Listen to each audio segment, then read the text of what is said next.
It's another good day mga kabrodi. Dito tayo ngayon sa bahay. Ngayong araw mga kabrodi, nagpaplano kami ng aking may bahay na si Faith ay mag-iikot kami ng North Tour. Last time nag-rides kami ng motor papuntang south naman hanggang makarating kami ng Albay. Ngayon mga kabrodi, nagpaplano kami doon sa aming mga itinerary na pupuntahan, yung mga papasyalan namin. According to our plan, first day namin, pupunta kami ng Bulacan, pupunta kami ng Pampanga, pupunta kami ng Tarlac, pupunta kami ng Dingalan, pupunta kami ng Baguio, pupunta kami ng Pangasinan, pupunta kami ng Bolinao and Alaminos, and after siguro ng mga 7 to 8 days mga kabrodi, matatapos namin yung paikot na yung buong North. So, tignan natin, gumagawa kami ngayon ng plan. Ayan, yung aming plan. So, gumagawa pa kami ng nagpa-planning pa kami kung paano nga ba namin makakapunta, makakarating, and kung magkano yung budget na kailangan namin. So, paano mga kabrodi, update ko na lang kayo hanggang sa muling pagkikita. Paalam! It's another good day mga kabrodi. Ngayong araw is February 1 mga kabrodi dahil wala nga tayong pasok. Walang ngayon, sem break ngayon mga kabrodi. Nag-decide muna kami ng aking wife na mamamasyal muna kami pa north. Ang first stop namin ngayon mga kabrodi, Bulacan. So i-update ko na lang kayo mamaya pag nasa Bulacan na kami mga kabrodi. Hanggang sa muling pagkikita. Paalam! Hey mga kabrodi, ngayon nakarating na tayo after ng 2 hours natin na biyahe from Dasmariñas. Ang first stop namin is Ubando Church kasi nag-search kami sa Facebook and sa YouTube kung ano yung mga magagandang pasyalan dito sa Bulacan. So, first stop namin, Ubando Church, at ito na siya mga kabrodi. O paano mga kabrodi, update ko na lang kayo para sa mga susunod namin pupuntahan hanggang sa muling pagkikita. Paalam!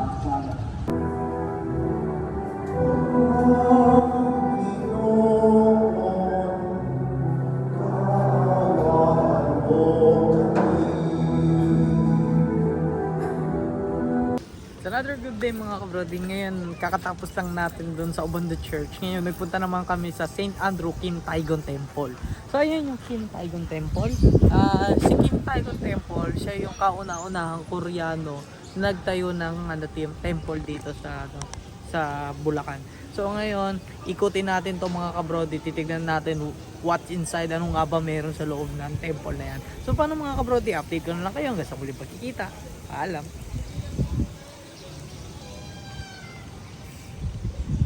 Ito na nga pala yung loob ng temple ni Kim Taigon mga kabrodi. Kung mapapansin nyo dun sa kanilang ceiling ay napakaraming mga art at kung ano-anong painting. So yan, kami ni Labs mga kabrodi.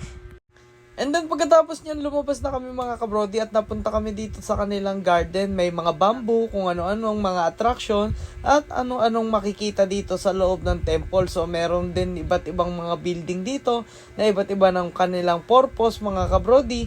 And maraming pagpipicturan, pwede ka rin magpahinga kung napagod ka. And naglakad-lakad pa kami, meron parang iba't ibang klaseng mga temple dito sa paligid nung temple ni Kim Taigon mga kabrodi. So napakaganda nga naman dito, napaka-presko at maraming mapapasyalan, maraming mapapagpicturan at super mag-e-enjoy ka dito sa temple. Napakalaki nga nito, siguro kailangan mo ng mga 40 to 1 hour bago mo malibot ang temple na ito. At dito sa loob, maraming mga painting, makikita mo ang itsura ni Kim Taigon, nandito rin ang Last Supper at ang history ng temple na ito mga kabrodi.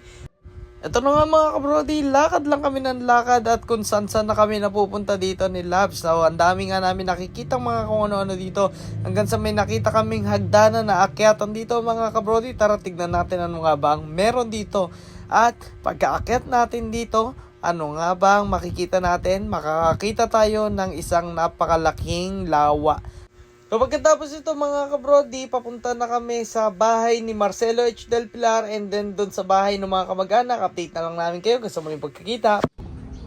It's another good day mga kabrodi. So ngayon nandito na tayo sa bahay ni Marcelo H. Del Pilar, yung ating mga bayani. So bibisitahin natin ngayon yung loob kung ano nga ba ang nasa loob ng bahay ni Marcelo H. Del Pilar. So ito yung kanyang bahay. So ang ginawa dito nung mga inayos lang. So ito pa rin naman yon. kung saan siya pinanganak, kung saan yung bahay niya, and then dyan yung mga libingan nila kasama nung kanyang mga kamag-anak. So mga kabrody, mamaya bibisitahin natin kung ano nga ba ang meron sa loob ng bahay ni Marcelo H. Del Pilar. Hanggang sa muling pagkikita, alam! Yung mga kabrody, medyo doon sa loob, bawal nga naman natin videoan yung mga gamit ni Marcelo H. Del Pilar and yung history kasi for your eyes only lang. So kung gusto nyo pumunta dito, punta lang kayo dito mga kabrody. And then mag-iikot-ikot na kami mga kabrody. Maraming salamat sa pagsubaybay nyo. Update ko na lang kayo para sa amin next time. Kasi muli pagkikita, paalam!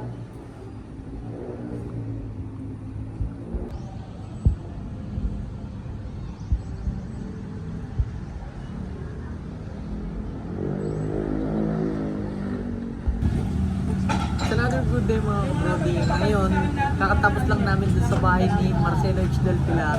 And now, nagutom na kami. Magkakain na kami ng lunch dito sa Teka Silog and Sisling. So dito yan sa Bulacan. Ngayon, sila in-order siya ng lempo na only rice. And ako, lechon naman na only rice. So titikman natin to mga kabrody. Update ko na lang kayo sa mga panibagong vlog, panibagong content. Kung kapadaan kayo dito, kumain din kayo dito. Pag sa muling pagkikita, paalam.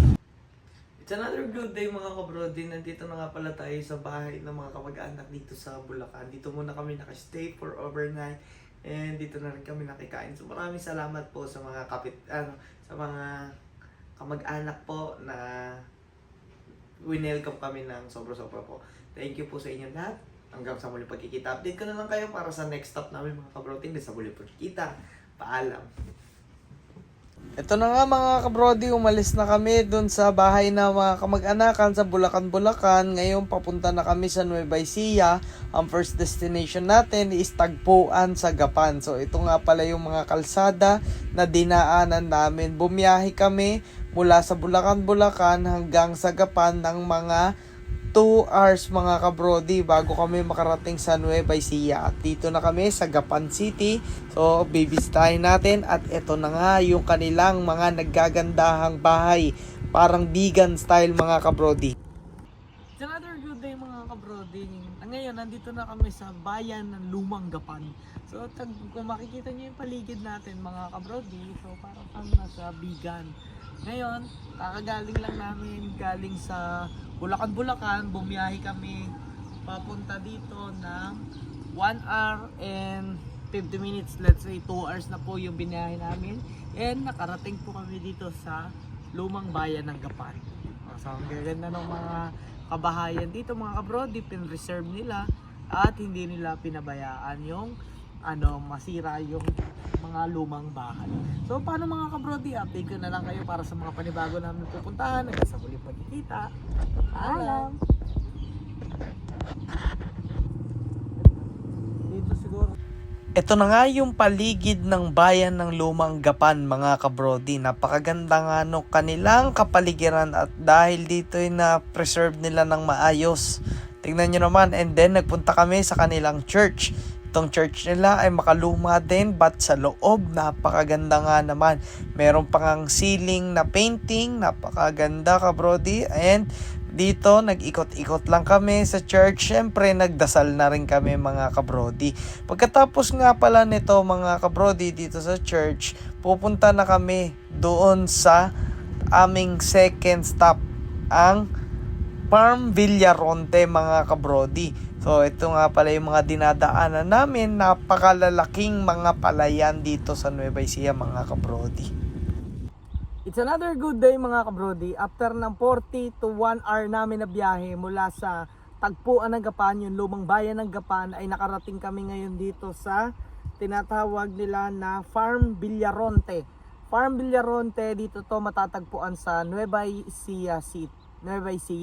Ngayon, pagpasok mo dito, may entrance fee lang na 100 pesos and eto na yung makikita mo sa 100 pesos.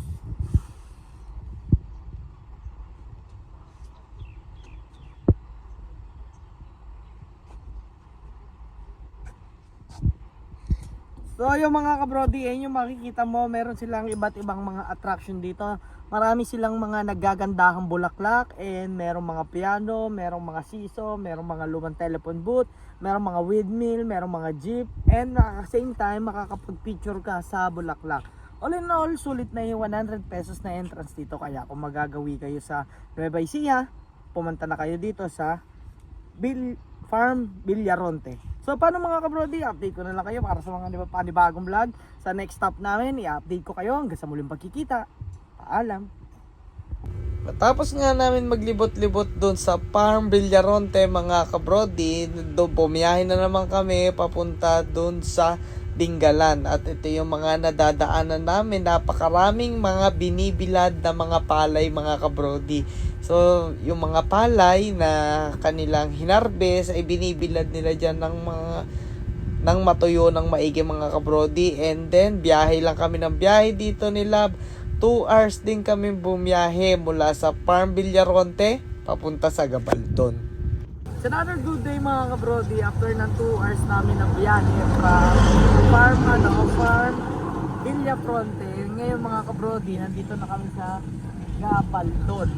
Ito yung Nueva Ecija pa rin, pero malapit na to sa boundary ng Patinggalan. So ang kailangan namin makarating kami hanggang sa Dingalan na resort hotel na pag-i-stayan namin, and then bukas meron naman kaming day tour na pupuntahan. So paano mga kabrodi, update ko na lang kayo mamaya pag nakarating kami para sa aming next stop. Hanggang sa muling pagkikita, paalam.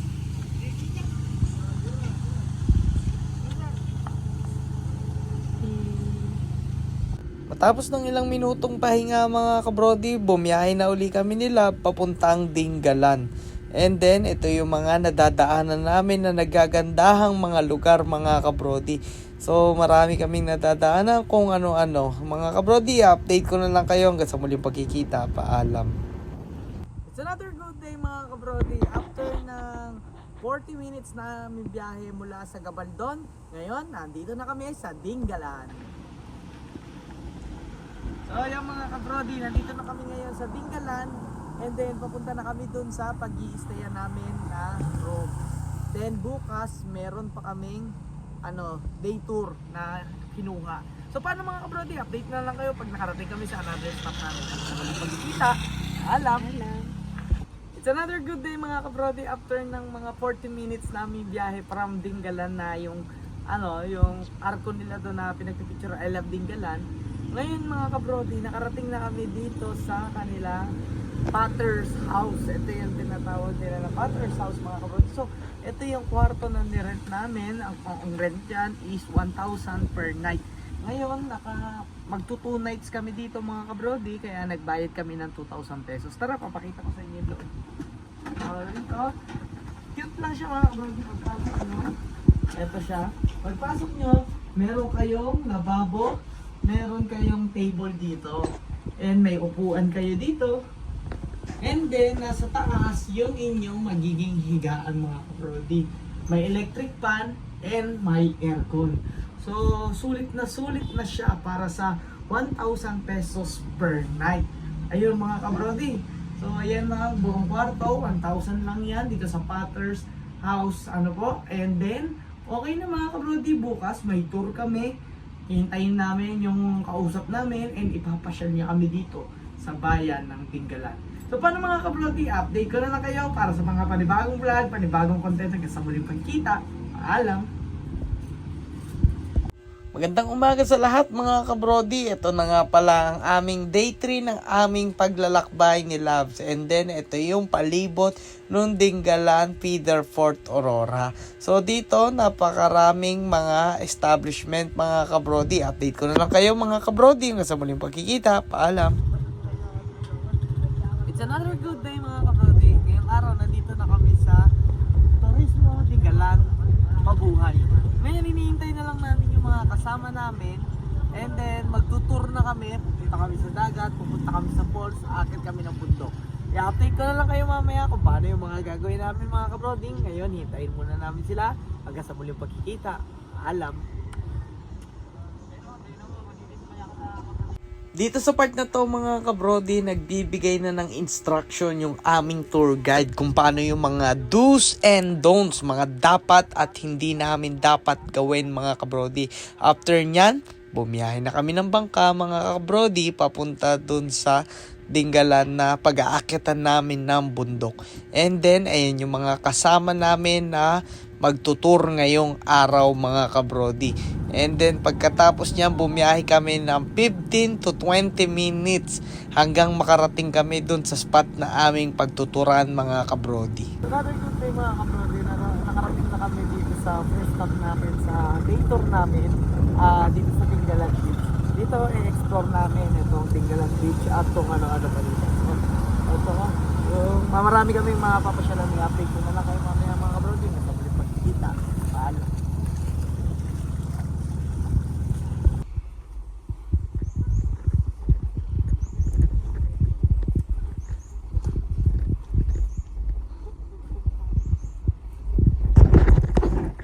It's another good day mga kabrodi. Nandito kami ngayon sa Dingalan Mountain. Maakyat kami ngayon sa kanilang bundok. So sabi sa pupunta kami dun sa Batanes of the East. Yung magandang view doon. And then mga 25 to 30 minutes lang po. So update ko na lang kayo mamaya mga kabrodi. Akyat muna kami dito. Baka mahulog pa kami sa pagkaka-vlog. So update na lang kami sa muling pagkikita. Paalam. Another good day mga kabrodi. Nandito na kami ngayon sa kalagitnaan ng pag-akyat namin. And then tuloy-tuloy pa rin kami sa pag-akyat. So kailangan lang namin ng 20 minutes more. And mararating na namin yung tinatawag nilang Batanes of the East. Ayan po si Peg. Dapat naman sinasabi mo. Ganda. Okay, ganda daw. So tuloy lang kami sa pag-akyat. And then hanggang makarating po kami sa dulo. Okay, update ko lang kayo mga kabrodi kasi may pagkikita. Alam. So another good day mga kabrodi after ng 30 minutes namin na pag-akyat. So nakakapagod, super extreme kung ano-anong akyat na yun. And nauubos yung energy namin mga kabrodi. And after ng pag-akyat, ito ang makikita mo. O yan, napakaganda mga kabrodi. Makikita mo yung pagod na naipon mo sa pag-akyat, mauubos lahat pag nakita mo itong tatawin na to. So, yung pagod, sabi ko nga kanina, yung pagod nawawala. Pero yung memories na kinreate mo ay kailanman hindi maglalaho. So, update ko na lang kayo para sa akin mga panibagong vlog, panibagong content hanggang sa muling pagkikita. Paalam. Ganda, no?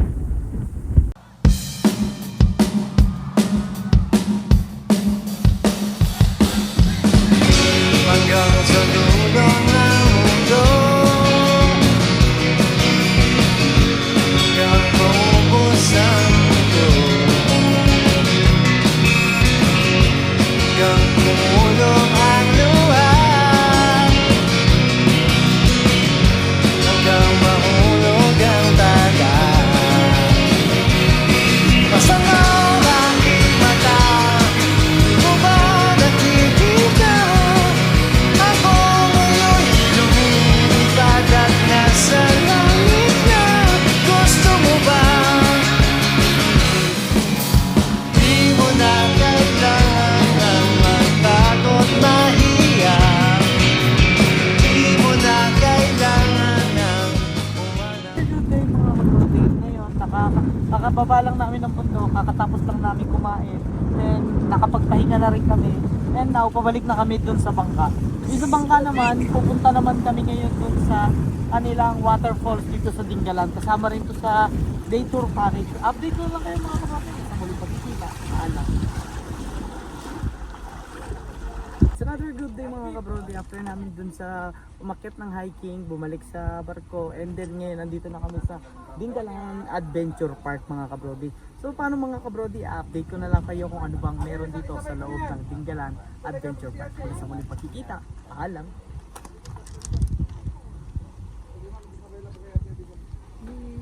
So yun mga kabrodi, nandito kami sa loob ng Dingalan Adventure Park. Mga kabrodi, meron ditong spider web, meron giant swing, meron bird nest, meron falls, and meron swimming pool. So yun yung mga meron dito sa loob ng Adventure Park. Zipline. And meron din palang zipline mga kabrodi. So maganda naman yung daanan niya, kung mapapansin mo mga kabrodi, meron siyang mga hagdan. So may guide naman siya kung saan ka pupunta. So, discover natin to mga kabrody, ano bang meron dito sa Dingalan Adventure Park. Update ko na lang kayo hanggang sa muling pagkikita. Paalam.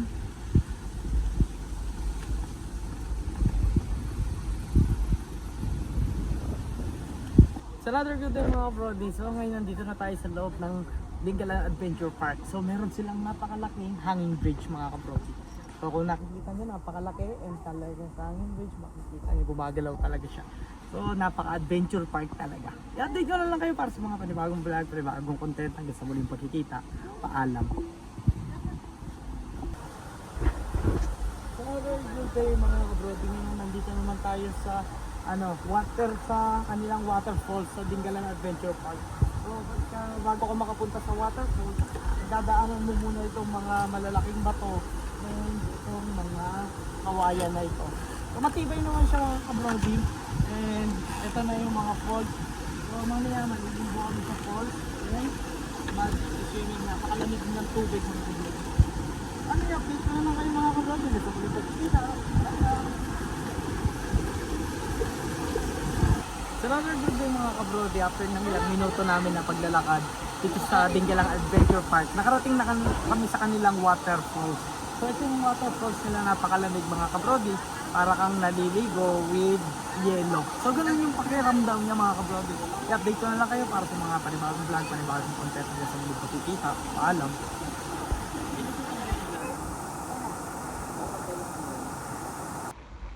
Another good day mga kabrody, nandito pa rin kami sa Dingalan Adventure Park, and ngayon nandito naman kami sa kanilang swimming pool. So ito yung kanilang swimming pool mga kabrody. Oh, yan.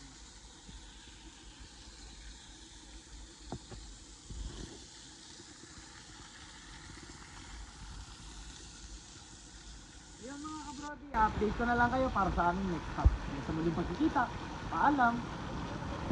Nandito kami ngayon sa Dingalan Adventure Park. And then, ngayon, nandito naman kami sa kanilang giant spider web. So, kung makikita mo, paligid natin, parang nga naman talaga siyang spider web. So, paano mga kabrody? Pag na-visit kayo sa Dingalan, pumunta na kayo dito sa Dingalan Adventure Park at napakaraming activity. Paano mga kabrody? Update ko na lang kayo hanggang sa muling pagkikita. Paalam! Hey mga kabrody, nandito pa rin tayo sa Dingalan Adventure Park. And sa Dingalan Adventure Park, meron dito ang giant nest. So makikita nyo, para kaming mga ibon. So mga kabrody, napakaraming activity na naghihintay dito. Kaya kung magawi kayo dito sa Dingalan, huwag na kayong magdalawang isip, pumunta na kayo. Halina na sa Dingalan Adventure Park. Hanggang sa muling pagkikita, paalam! Matapos namin sa Dingalan Adventure Park mga kabrody, bumalik muna kami dun sa aming transient house dito sa Dingalan upang magbanlaw mga kabrody. And sabi nga nung mga kaibigan namin dito, meron pa daw magagandang mga pasyalan dito. Since dala naman ang aming motor, nag-rides naman kami. Another good day mga kabrody, after namin makapunta dun sa falls, ngayon nandito naman kami sa Dingalan Grotto. So sa Dingalan Grotto, makikita mo ang pinakamataas na view dito sa Dingalan, at ito ang view na makikita mo. So yan ang Dingalan Grotto mga kabrody. So dito makikita mo, nakakatuwa dito mga kabrody. Napakalakas ng hangin, napakaganda ng tanawin, at meron isang malaking grotto ni Mama Mary. Mga kabrody, update ko na lang kayo para sa susunod na vlog. Hanggang sa muling pagkikita, paalam! It's another good day mga kabrody. Paalis na kami dito ngayon sa Potter House na pinag-stayan namin ng 2 days. Ngayon, pabayahin na kami papuntang Baguio. Ano mga kabrody, update ko na lang kayo pag nakarating na kami sa aming next stop. Hanggang sa muling pagkikita, paalam!